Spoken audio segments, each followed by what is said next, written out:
Sixth episode of Wasteland Weaponistics. This is the start of Season 2. I thought since this video was the first of a new year, I would cover a different kind of gun from the Fallout universe. This video is going to be about the Railway Rifle. The Railway Rifle was first introduced in the Fallout's lore with Fallout 3. It has since reappeared in Fallout 4, Fallout 76, and is an Easter egg in Fallout New Vegas. The Railway Rifle is interesting, as it is a pneumatic weapon that uses steam to launch railroad spikes. The versions of the Railway Rifle are different between the games, but share the same basic concept. Both versions also share a unique train whistle noise, one after firing every shot, the other after reloading. They also both share the ability to pin enemy limbs to surfaces. The history of the Railway Rifle is a confusing one, especially for when it was created and by who. Originally in Fallout 3, there is a terminal that mentions how the concept of the weapon was invented by the tinkerer merchant Seagrave Holmes, who lives in Rivet City. It reads, "Had an idea for a survival weapon. There are all these railroad spikes laying around the wasteland. I ought to be able to build some sort of slingshot to fire them like bullets.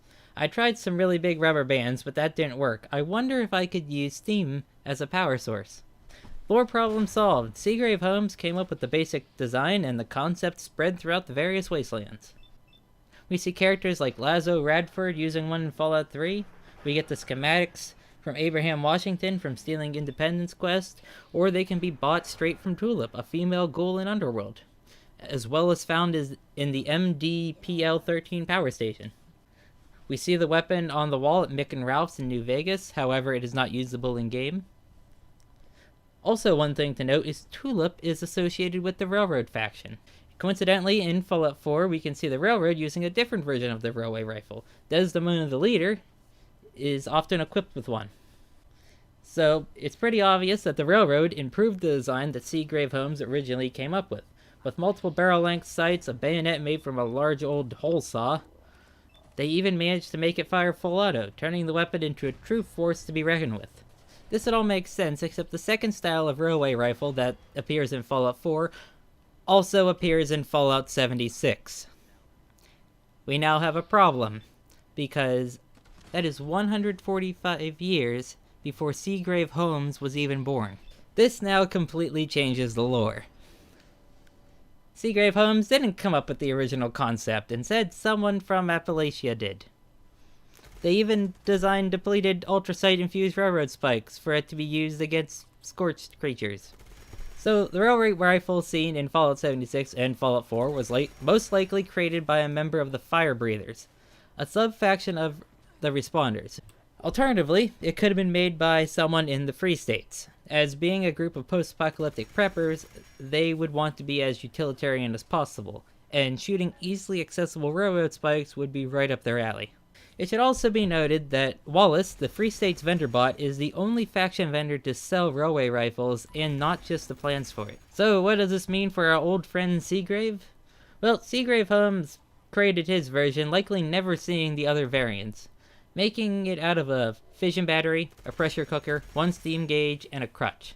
Alternatively, in the concept art, it mentions how it was a tool used by railroad companies. But this is very unlikely since this is early concept art images, and I feel like they would be much more prevalent if that was the case. So, at the time of making this video, there was actually no real unique railway rifle. I say no real unique one because there's actually two unique ones that aren't really unique ones. One is called the Prototype Railway Rifle, but this doesn't seem to be a weapon the player is meant to use, since it does no damage and only holds one round.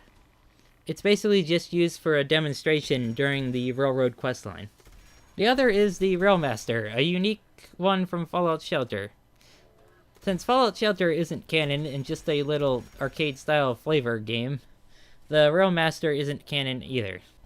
So unlike other weapons I've covered, the Railway Rifle doesn't really have a real-life comparison. While you can say that the other guns were made from, a G3 or a M16 and stuff like that, the Railway Rifle is a complete make of fiction.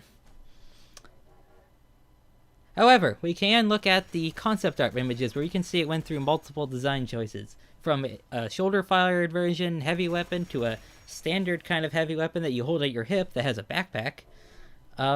the railway rifle went through multiple iterations to get to what we have now. Now, it'd be really cool to see some of the original concept art versions return, either officially or as a mod for a game. I really like the shoulder-mounted one. I think that's a cool idea.